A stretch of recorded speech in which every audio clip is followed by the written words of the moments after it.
ഒത്തിരി അപ്ഡേഷൻസ് വരുന്ന ഒരു ഇൻഡസ്ട്രിയാണ്. പോഡ്കാസ്റ്റിനാണല്ലോ ഇപ്പോഴത്തെ ഒരു ട്രെൻഡ്. ടെൻ കീ എന്നുള്ള ഒരു പുതിയ ടെക്നോളജി എന്തെങ്കിലും പുതിയതായിട്ട് വന്നിട്ടുണ്ടെങ്കിൽ അതിനെപ്പറ്റി ഡിസ്കസ് ചെയ്യാം. പല പല ചോദ്യങ്ങളായിട്ടാണ് നമ്മുടെ അടുത്ത് കസ്റ്റമേഴ്സ് പലപ്പോഴും വരാറുള്ളത്. വീഡിയോയുമായിട്ട് ബന്ധപ്പെട്ട് എല്ലാവർക്കും പല സംശയങ്ങളും ഉണ്ടാവാറുണ്ട്. ഒത്തിരി അപ്ഡേഷൻസ് വരുന്ന ഒരു ഇൻഡസ്ട്രിയാണ്. ടെക്നോളജി വൈസ് ആണെങ്കിലും മെറ്റീരിയൽ വൈസ് ആണെങ്കിലും ഒത്തിരി അപ്ഡേഷൻസും അല്ലെങ്കിൽ ട്രെൻഡും എപ്പോഴും മാറിക്കൊണ്ടിരിക്കുന്ന ഒരു ഇൻഡസ്ട്രി. അപ്പോൾ അതിൽ ഉണ്ടാവുന്ന സംശയങ്ങൾക്ക് മറുപടി നൽകാനും പുതിയ പുതിയ ട്രെൻഡുകൾ ഡിസ്കസ് ചെയ്യാനും മെറ്റീരിയലിനെ കുറിച്ചുള്ള അവയർനെസ് കൊടുക്കാനൊക്കെ കൂടിയാണ് നമ്മൾ ഈ ഒരു പോഡ്കാസ്റ്റിംഗ് സ്റ്റാർട്ട് ചെയ്തിരിക്കുന്നത്. അതെ, പോഡ്കാസ്റ്റിനാണല്ലോ ഇപ്പോഴത്തെ ഒരു ട്രെൻഡ്. അതെ. അപ്പോൾ അതിലൂടെ നമുക്ക് പല കാര്യങ്ങളും ഡിസ്കസ് ചെയ്യാനുണ്ടാവും. പല നമുക്ക് സംശയങ്ങൾക്ക് നമുക്ക് ആൻസർ കൊടുക്കാൻ പറ്റും. അതെ പുതിയ പുതിയ മെറ്റീരിയൽസോ എന്തെങ്കിലും സാധനങ്ങൾ ഇറങ്ങുവാണെങ്കിൽ അതിനൊരു അപ്ഡേഷൻ തരാൻ പറ്റും. അതെ. അപ്പോൾ ഇത്തരം അപ്ഡേറ്റുകൾക്കും ഇത്തരം സംശയങ്ങൾക്കുള്ള മറുപടിയായിട്ടൊക്കെ ഞങ്ങൾ ഇത് സ്റ്റാർട്ട് ചെയ്തിരിക്കുന്നു. അപ്പോൾ വരും എപ്പിസോഡിൽ നമ്മൾ ഒത്തിരി പുതിയ പുതിയ ടോപ്പിക്കുകളെ കുറിച്ച് സംസാരിക്കുന്നതായിരിക്കും. ഏഹ് വീട് പണിയുമായി ബന്ധപ്പെട്ടുള്ള എ ടു സെറ്റ് കാര്യങ്ങൾ ഞങ്ങൾക്കറിയാവുന്ന രീതിയിൽ ഞങ്ങൾ മറുപടി നൽകാം. പുതിയ പുതിയ മെറ്റീരിയൽസിനെ പറ്റി നമുക്ക് ഡിസ്കസ് ചെയ്യാം. പിന്നെ ഇതേപോലെ പുതിയ ടെക്നോളജി എന്തെങ്കിലും പുതിയതായിട്ട് വന്നിട്ടുണ്ടെങ്കിൽ അതിനെപ്പറ്റി ഡിസ്കസ് ചെയ്യാം. അതെ. അപ്പോ അങ്ങനെയൊരു പോഡ്കാസ്റ്റിലേക്ക് നിങ്ങളെല്ലാവരെയും സ്വാഗതം ചെയ്യുന്നു. പലപ്പോഴും കസ്റ്റമേഴ്സ് ഒത്തിരി കൺഫ്യൂസ്ഡ് ആയിട്ട് എനിക്ക് തോന്നിയിട്ടുണ്ട്. അവർക്കൊരു ക്ലാരിറ്റി ഇല്ല. അവർക്ക് കുറെ ആഗ്രഹങ്ങളുണ്ട്.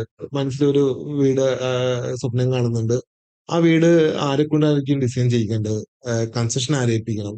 ഇന്റീരിയർ ഏതെങ്കിലും കമ്പനിയെ ഏൽപ്പിക്കണോ? അങ്ങനെ പല പല ചോദ്യങ്ങളായിട്ടാണ് നമ്മുടെ അടുത്ത് കസ്റ്റമേഴ്സ് പലപ്പോഴും വരാറുള്ളത്. അപ്പോൾ ഇവർക്കുള്ള കോമൺ ആയിട്ടുള്ള ഒരു പ്രശ്നമാണ് ഇത് പലതും പല ആൾക്കാരെ ഏൽപ്പിച്ചാല് മൊത്തത്തിൽ ഇത് ആര് കോർഡിനേറ്റ് ചെയ്യും? ആര് ഉത്തരവാദിത്തം കൊടുക്കും? അല്ലെ? പലപ്പോഴും അതെ അതെ എല്ലാ കസ്റ്റമേഴ്സും ഉണ്ടാകുന്ന ഒരു അതെ അതെ അതെ എല്ലാവർക്കും ഈ പറഞ്ഞ പോലെ ഡിസൈൻ മാത്രം പോരാ. ഇത് കൺസ്ട്രക്ട് ചെയ്ത് അതിന്റെ ഇന്റീരിയർ ചെയ്ത് ലാസ്റ്റ് കീ കിട്ടിയാലല്ലേ ഉള്ളൂ ഇതിന്റെ അകത്തൊരു വർക്ക് കഴിയുള്ളൂ. അതെ.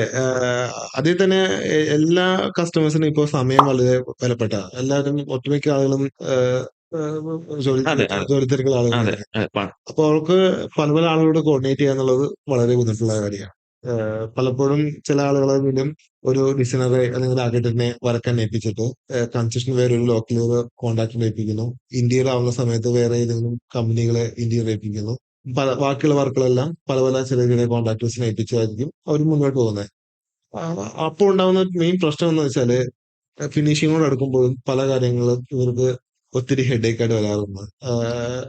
പണിയാണ് നീങ്ങാത്ത അവസ്ഥ, ബഡ്ജറ്റ് നിൽക്കാത്ത അവസ്ഥ, പലപ്പോഴും കോൺട്രാക്ടേഴ്സും അല്ലെങ്കിൽ കസ്റ്റമറും തമ്മിൽ പല കാര്യങ്ങൾക്കും വാക്കുതർക്കങ്ങൾ ഉണ്ടാവുന്നു. അപ്പോൾ ഈ കാര്യങ്ങൾക്ക് എല്ലാത്തിനും ഒരു സൊല്യൂഷൻ ആയിട്ട് സത്യം പറഞ്ഞാൽ ഒരു ടെൻ കീ എന്നുള്ള ഒരു കൺസെപ്റ്റ് കസ്റ്റമേഴ്സ് എപ്പോഴും ഹെൽപ്ഫുൾ ആയിരിക്കും. അതെ. പണ്ട് തൊട്ടേ ഉള്ള അത് പറയുവാണെങ്കിൽ പണ്ടത്തെ ഒരു ആചാരം എന്ന് വെച്ചിട്ടുണ്ടെങ്കിൽ നമ്മൾ വീട് പണിയാൻ പോവാണെങ്കിൽ നമ്മൾ ആദ്യമേ നാട്ടിലൊരു നല്ലൊരു കോൺട്രാക്ടറോ അല്ലെ ആശാരിനെ നമ്മൾ കണ്ടുപിടിക്കുന്നു. എന്നിട്ട് അവരെ കൊണ്ട് ഒരു പ്ലാൻ വരപ്പിക്കുന്നു. എന്നിട്ട് അവരത് വർക്ക് ചെയ്യുന്നു. ഇന്ത്യയിൽ എന്ന കൺസെപ്റ്റ് ഒക്കെ ഈ റീസെന്റ് ഇപ്പൊ വന്ന ഒരു കൾച്ചർ ആണല്ലോ. അപ്പം അവിടെ നിന്ന് മാറി ഈ പറഞ്ഞ പോലെ ഒരു ആശാരി വരയ്ക്കുന്ന ഒരു പ്ലാൻ എന്നുള്ള കൺസെപ്റ്റ് മാറി ഇപ്പൊ ഒരു ആർക്കിടെക്ട് അല്ലെങ്കിൽ നല്ലൊരു ഡിസൈനർ ഒരു കൺസെപ്റ്റിലേക്ക് വന്നു. പിന്നെ അവിടെ നിന്ന് മാറി ഇപ്പൊ നല്ലൊരു കോൺട്രാക്ടർ അല്ലെങ്കിൽ നല്ലൊരു കോൺട്രാക്ടിങ് ഫേം വന്നു. പറഞ്ഞ പോലെ അങ്ങനത്തെ ഒരു കൾച്ചറിലേക്ക് വന്നു. പിന്നീട് ഒരു ഇന്റീരിയറിലും ഫോക്കസ് വന്നപ്പോഴത്തേനും ഇന്റീരിയർ ഡിസൈനിങ് നല്ലൊരു സ്കോപ്പ് ഉള്ള ഒരു സെക്ഷൻ ആയിട്ട് എല്ലാവരും കൺസിഡർ ചെയ്യാൻ തുടങ്ങി. ഇന്റീരിയറിൽ നല്ല രീതിയിൽ ഭംഗിയാക്കാൻ തുടങ്ങി വീടുകൾ. അപ്പോൾ ഇതെല്ലാം കൂടി ചെയ്യുന്ന ഒരു കമ്പനി അല്ലെങ്കിൽ ഒരാള് അല്ലെങ്കിൽ ഒരു സ്ഥാപനം ഇത് ഫുള്ള് കോർഡിനേറ്റ് ചെയ്യുമ്പോൾ കസ്റ്റമേഴ്സിന് ഉണ്ടാവുന്ന ഒരു ഈ പറഞ്ഞൊരു 1 പോയിന്റ് കോൺടാക്ട് കിട്ടുമ്പോൾ എല്ലാവർക്കും ഹെൽപ്ഫുൾ ആയിരിക്കും. ഇത് ഒരാളെ വിളിച്ചാൽ മതിയല്ലോ. അതെ എന്ത് പ്രശ്നം ഉണ്ടെങ്കിലും അതെ ഡിസൈനിന്റെ പ്രശ്നമാണെങ്കിലും കൺസ്ട്രക്ഷന്റെ ആണെങ്കിലും ഇന്റീരിയറിന്റെ ആണെങ്കിലും എന്ത് ഡിലേ വന്നാലും ഒരു കോൺടാക്ട് എപ്പോഴും ഒരു നല്ലൊരു കൺസെപ്റ്റ് തന്നെയാണ്. ഓക്കെ. എനിക്ക് അല്ലാതെയാണ് നമ്മൾ ഒരു കൺസെഷൻ ആയിട്ടോ അല്ലെങ്കിൽ വീട് പണിയായിട്ട് മുമ്പോട്ട് പോകണമെങ്കിൽ ഉണ്ടാവുന്ന പ്രശ്നങ്ങൾ തുടക്കത്തിൽ വളരെ കുറവായിരിക്കും. തുടക്കത്തിൽ നമുക്കൊരു നല്ലൊരു പ്ലാൻ കിട്ടി. തുടക്കത്തിൽ ഒരു കോൺട്രാക്ടർ മാത്രം മതിയല്ലോ. അതെ അതെ പിന്നീട് അങ്ങോട്ട് വർക്കിംഗ് പ്രോഗ്രസ് ചെയ്ത് വരുമ്പോഴാണല്ലോ ഒരു സിവിൽ വർക്ക് കഴിഞ്ഞ് കഴിയുമ്പോഴാണ് ഈ ഇലക്ട്രിക്കിന്റെ പ്രശ്നം, ഇലക്ട്രിക്കലിന്റെ വർക്ക് സ്റ്റാർട്ട് ചെയ്യുന്നത്. അതെ അതോടൊപ്പം തന്നെ പ്ലംബിംഗ് വരും, ടൈലിംഗ് വരും, പെയിന്റിംഗ് വരും. അതിനോടൊപ്പം തന്നെ ഇന്റീരിയറിന്റെ വർക്കും കാര്യങ്ങളൊക്കെ വരും. അപ്പൊ ഇതെല്ലാം കൂടെ കോർഡിനേറ്റ് ചെയ്യാന്ന് പറഞ്ഞിട്ടുണ്ടെങ്കിൽ ഒരു നാട്ടിൽ ഇല്ലാത്തവരാണെങ്കിൽ അത് നല്ലൊരു ബുദ്ധിമുട്ടുള്ള കാര്യം തന്നെയാണ്. അതോടെ കൂടുതൽ പ്രശ്നം വരാൻ പറ്റുന്നത് വെച്ചാല് എനിക്ക് എപ്പോഴും തോന്നിയിട്ടുള്ള ഒരു കാര്യം ഫിനിഷിംഗ് സ്റ്റേജില് അറ്റ് എ ടൈം ഇലക്ട്രീഷ്യൻ ഉണ്ടാവും, പ്ലംബർ ഉണ്ടാവും, ടൈല് ഉണ്ടാവും, ടൈൽ വർക്കേഴ്സ് ഉണ്ടാവും, പെയിന്റിങ് അങ്ങനെ ഇന്റീരിയർ ഇന്റീരിയർ വർക്കർ, സിവിൽ കോൺട്രാക്ടറിന്റെ വർക്ക് കുറച്ച് വർക്കുകൾ ബാക്കിയുണ്ടാവും, ലാൻഡ്സ്കേപ്പിംഗ് ഉണ്ടാവും, പിന്നെ ഈ ലാൻഡ്സ്കേപ്പിംഗ് പറഞ്ഞ ഉണ്ടാവും. ഓട്ടോമേഷന്റെ ഉണ്ടെങ്കിൽ അതും അതെ ഉണ്ടാവും. അതെ അതെ. അപ്പൊ ഈ കാര്യങ്ങൾക്കെല്ലാം കസ്റ്റമേഴ്സിന് എല്ലാവരും അറിവുണ്ടാവണം നിർബന്ധമില്ല. അപ്പൊ ചിലപ്പോ അവര് ഒരു എഞ്ചിനീയറെ ഇത് കോർഡിനേറ്റ് ചെയ്യാൻ വേണ്ടി ഏൽപ്പിച്ചിട്ടുണ്ടാവും. പക്ഷെ ഒരു കൺസൾട്ടന്റിന് കുറച്ച് പരിമിതികളുണ്ട്. അവർക്ക് കാര്യങ്ങൾ എങ്ങനെയൊക്കെ പോകുന്നെന്ന് പറഞ്ഞു കൊടുക്കാം. അത് ചെക്ക് ചെയ്യാൻ പറ്റും. പക്ഷെ ഇതിനിടക്ക് എന്തെങ്കിലും ഇഷ്യൂസോ കാര്യങ്ങളോ അത് അല്ലെങ്കിൽ ഇഷ്യൂസ് വരാൻ എപ്പോഴും ചാൻസ് കൂടുതലാണ്. എക്സാമ്പിൾ പറയുകയാണെങ്കിൽ ഒരു ഇലക്ട്രിക്കൽ വർക്കും ഒരു സിവിൽ കോൺട്രാക്ടറിന്റെ കൂട്ടത്തിൽ തന്നെ ആയിരിക്കും ഈ ഇലക്ട്രിക്കൽ വർക്ക് ചിലപ്പോൾ കോട്ട് ചെയ്തിട്ടുണ്ടാവുക. പക്ഷെ ഒരു ഇന്റീരിയറിനെ സംബന്ധിച്ച് വരുമ്പോൾ കുറെ അഡീഷണൽ പോയിന്റ്സ് കാര്യങ്ങളെല്ലാം വേണ്ടി വരും. അപ്പൊ ഇത് ആര് കോർഡിനേറ്റ് ചെയ്യും?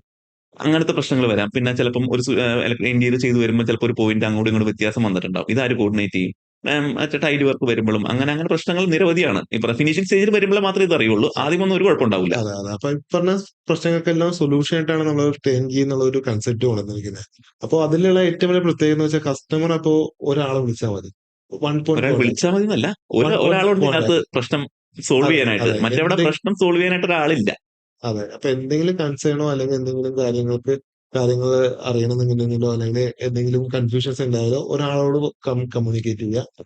ആ ആള് വഴി തന്നെ എല്ലാ കാര്യങ്ങളും ഡീൽ ആയി പോകും. ഇതിപ്പോ മൂന്ന് പേരാണ് ഡീൽ ചെയ്യുന്നുണ്ടെങ്കിൽ മൂന്നാല് പേരുണ്ടെങ്കിൽ പ്രശ്നം എന്താ, ഒരു വർക്കിന്റെ ഒരു ഫൈനൽ പ്രൊഡക്റ്റ് എന്ന് കിട്ടും. ഈ വർക്ക് എന്ന് തീരുമെന്ന് ചോദിച്ചിട്ടുണ്ടെങ്കിൽ 4 പേരെ വിളിക്കണം.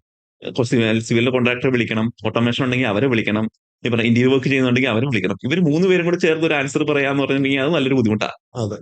അപ്പൊ തീരെ സമയമില്ലാത്ത അല്ലെങ്കിൽ എൻആർഐ ആയിട്ടുള്ള ഒരു കസ്റ്റമേഴ്സിനൊക്കെ എനിക്ക് ഏറ്റവും ബെറ്റർ ടേൺകീ തന്നെയായിരിക്കും. കാരണം നാട്ടിൽ നോക്കിയെടുത്താൽ നമുക്ക് ആളുകൾ കുറവായിരിക്കും. ഇപ്പൊ പ്രായമുള്ള ആളുകളോ അല്ലെങ്കിൽ അപ്പനോ അച്ഛനോ അമ്മയോ മാത്രമായിരിക്കും വീട്ടിലുണ്ടാവുന്നത്. അപ്പോ വയസ്സായ ആളുകൾക്ക് ഇതിലേക്ക് ഇറങ്ങി നടത്തിക്കാനായിട്ടുള്ള ബുദ്ധിമുട്ട് അതെ, പലപ്പോഴും അതെ, അതെ. ഉണ്ടാവും. അവർക്ക് അതിന്റെ ആവശ്യമില്ല. ഈ അതെ പറഞ്ഞ പോലെ പ്രായമായ ആൾക്കാർക്ക് ഒരു ലിമിറ്റേഷൻ ഉണ്ടല്ലോ. അതെ. ഈ പറഞ്ഞ എല്ലാവരും വിളിക്കുക എന്നൊക്കെ പറഞ്ഞിട്ടുണ്ടെങ്കിൽ അത് ബുദ്ധിമുട്ടുള്ള കാര്യം തന്നെയാണ്. ഉറപ്പായിട്ടും. പിന്നെ കൂടാതെ എൻആർഐ ആണെങ്കിൽ അവിടെ സമയവും കാര്യങ്ങളൊക്കെ വ്യത്യസ്തമായിരിക്കും. നമുക്ക് അതെ, ഇവിടെ അതെ, വൈകുന്നേരങ്ങളിലായിരിക്കും അവർ ഫ്രീ ആവുന്ന. ആ സമയത്ത് ഇവിടെ വർക്കേഴ്സിനെ വിളിച്ചാൽ കിട്ടണമെന്ന് നിർബന്ധമില്ല. അതെ. ഇല്ല.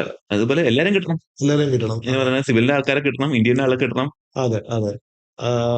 ആ സമയത്ത് നമ്മള് ഒരാളെ മാത്രം ഡിപെൻഡ് ചെയ്ത് അല്ലെങ്കിൽ ഒരു ടേൺകീ ആയിട്ട് ഒരു പ്രൊജക്ട് കൊടുത്ത് മുന്നോട്ട് പോവുകയാണെങ്കില് ആ ഒരു കോൺടാക്റ്റിൽ നമുക്ക് വിളിച്ചു ചോദിച്ചാൽ ബാക്കി എല്ലാ വർക്കിന്റെ അപ്ഡേറ്റ് കിട്ടും. എന്ന് തീരുമെന്നുള്ള ഒരു ഐഡിയ കിട്ടും.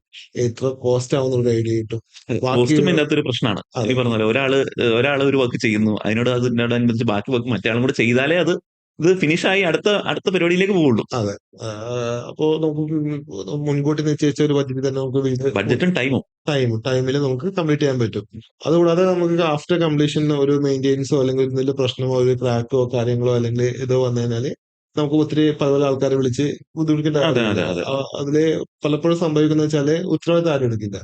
ഇത് അതെ. ഇലക്ട്രീഷ്യന്റെ പ്രശ്നം കൊണ്ടാന്ന് പറഞ്ഞ് ഡിസൈനർക്ക് അതിന്റെ ലിമിറ്റേഷൻ ഉണ്ട്. അതെ, കൺസ്ട്രക്ഷൻ ചെയ്ത ആള് പറയുന്നു ഇത് ഞങ്ങളുടെ പ്രശ്നം കൊണ്ടല്ല, ഇത് ഇന്റീരിയറുടെ പ്രശ്നം കൊണ്ടാണ്. അതെ, ഇന്റീരിയർ പറയുന്നത് ഞങ്ങളുടെ അല്ല, അതെ. ഈ പറഞ്ഞ കൺസൾട്ടന്റ് ബാക്കി ഒരിക്കലും ആൾക്കാരുടെ. ഒരു ഉത്തരവാദിത്തം ഏറ്റെടുക്കില്ല. കാരണം കോൺട്രാക്ടിങ് വേറെ ആള് ആയതുകൊണ്ട് തന്നെ ഞാൻ അതെ. പറഞ്ഞിട്ടുണ്ടായിരുന്നു, ഞാൻ നോക്കിയതാണ്, പക്ഷെ അവർ ചെയ്തില്ലെന്ന് പറഞ്ഞ് ഡിസൈൻ ചിലപ്പോൾ ആർക്കിടെക്ട് വന്നിട്ട് പറയാണ് ഈ പറഞ്ഞത് ഞാൻ ഇങ്ങനെയല്ല ചെയ്തതെന്ന് പറഞ്ഞിട്ടുണ്ടെങ്കിൽ ആര് ഉത്തരവാദിത്വം വെക്കും? ഈ പറഞ്ഞ പൊളിച്ചു പണിയാന്ന് പറഞ്ഞാൽ നല്ല കോസ്റ്റ് വരുന്ന ഒരു കേസാണ്. അതെ, ഈ പറഞ്ഞ അപ്പം അവര് ആരായാലും പറയും ഇന്റീരിയർ ഇത് അങ്ങനെ പറഞ്ഞു, അല്ലെങ്കിൽ കോൺട്രാക്ടർ ഇത് ഇങ്ങനെ പറഞ്ഞു, അങ്ങനെയൊക്കെ പറഞ്ഞ പ്രശ്നം പിന്നെ അത് അവിടെ അങ്ങ് നിൽക്കും. അതെ. അപ്പൊ ആഫ്റ്റർ കൺസ്ട്രക്ഷൻ മെയിന്റെനൻസ് അല്ലെങ്കിൽ ഒരു റെക്ടിഫിക്കേഷൻ വന്നാല് ഉത്തരവാദിത്തം എടുക്കുന്ന ആള് വേണം എന്നുള്ളത് വളരെ അതെ, പ്രധാനപ്പെട്ട അതെ. കാര്യമാണ്.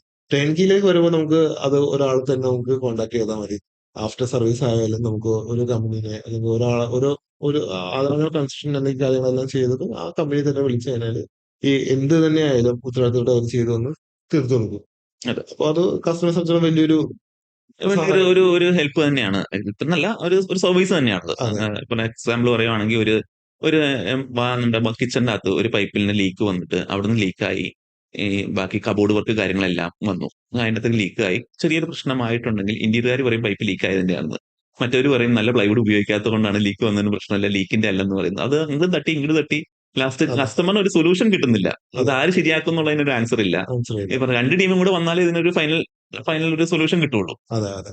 അപ്പോ ഒരു സമയമില്ലാത്ത ഒരു എൻആർഐ അല്ലെങ്കിൽ ഒരു ജോലി തിരക്കുള്ള ഒരാള് വീട് വെക്കാൻ ഉദ്ദേശിക്കുന്നുണ്ടെങ്കിൽ ഉറപ്പായിട്ടും നമ്മൾ സജസ്റ്റ് ചെയ്യുന്നത് ടേൺകീ ആയിട്ടുള്ള സർവീസ് എടുക്കാനായിരിക്കും. അതുകൊണ്ടാണ് നമ്മളൊരു ടേൺ കീ സർവീസിലേക്ക് നമ്മൾ ഇത് കൊടുക്കാം. ഇത് കസ്റ്റമേഴ്സിന് ആവശ്യമുള്ള ഒരു സർവീസ് ആണല്ലോ ഒരു ഐഡിയ പറ്റുന്നത്. വന്നപ്പോഴത്തേനും നമുക്ക് അതിന്റെ അകത്തേക്ക് നീങ്ങാം എന്നുള്ള രീതിയിൽ വന്നത്. അപ്പോ നാട്ടിലില്ലാത്ത സമയക്കുറവുള്ള ആളുകൾ ഇതുപോലെ ടേൺകീ ചെയ്യുന്ന ഏതെങ്കിലും കമ്പനിയെ വീട് പണിയുന്നതിന് മുന്നേ ഒന്ന് കൺസിഡർ ചെയ്യുന്നത് നല്ലതായിരിക്കും. ബെറ്റർ ആയിരിക്കും. പിന്നെ അവരുടെ കൺവീനിയൻസ് അനുസരിച്ച് അവരുടെ ബഡ്ജറ്റും അതെ, കാര്യങ്ങളെല്ലാം ഓക്കെ ആണെങ്കിൽ അതെ. നിങ്ങൾക്ക് അത് ഇവിടെ വീട് പണിക്ക് ഏറ്റവും നമ്മൾ പ്രാധാന്യം കൊടുക്കുന്ന ബഡ്ജറ്റിനാണ്. ബഡ്ജറ്റ് നമ്മുടെ ആഗ്രഹം. നമ്മുടെ ആഗ്രഹം എത്രമാത്രം ഉണ്ടോ ഫുൾഫിൽ ചെയ്യാൻ പറ്റുന്നു. ഫുൾഫിൽ ചെയ്യാൻ പറ്റുമോ അല്ലെങ്കിൽ നമ്മുടെ എന്താ സ്വപ്നമാണല്ലോ. അതെ. കാരണം വീടെന്നുള്ള സാധനം തന്നെ മലയാളിക്ക് ഒരു ഭയങ്കര ഒരു വികാരം. ആഗ്രഹത്തിന്റെ വികാരത്തിന് പുറത്ത് ചെയ്യുന്ന കാര്യമാണ്. അപ്പൊ അതില് ഏറ്റവും പ്രാധാന്യം കൊടുക്കുന്ന ബഡ്ജറ്റിന് തന്നെയാണ്. അതെ. കാരണം ബഡ്ജറ്റിന് ഇണങ്ങുന്ന രീതിയിൽ നമുക്ക് ചെയ്ത് പിന്നെ തെറ്റാം. ടൈമും ഈ ടൈമിൽ അതെ, തീരുവും വേണമല്ലോ. അതെ. ടൈമും.